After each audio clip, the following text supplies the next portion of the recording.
Quel est le principal enjeu du budget 2023 à Lacano? Comme partout, le principal défi de l'année 2023 pour le budget de notre commune, ça va être de faire face à la vague inflationniste qui va générer une explosion d'un certain nombre de dépenses, en particulier des dépenses de fonctionnement.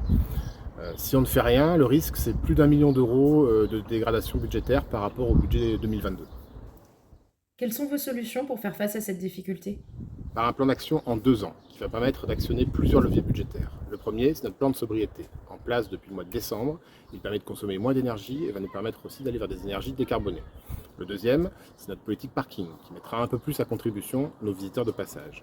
Troisième aspect, c'est également l'augmentation de nos loyers vis-à-vis des activités commerciales qui ont lieu sur notre espace public.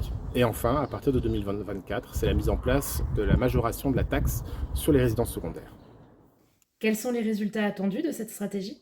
Cette stratégie, elle va d'abord nous permettre de ne pas augmenter le taux de la taxe foncière pour la 7e année consécutive à Lacano. Elle va nous permettre également de maintenir un très haut niveau de nos services publics de proximité.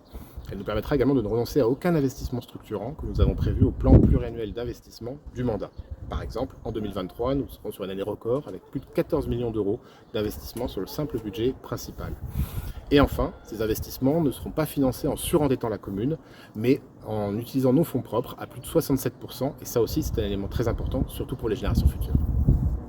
Merci Adrien Devever. Pour échanger et en savoir plus sur le budget 2023, rendez-vous donc mercredi 26 avril à 19 h à la salle Lescours.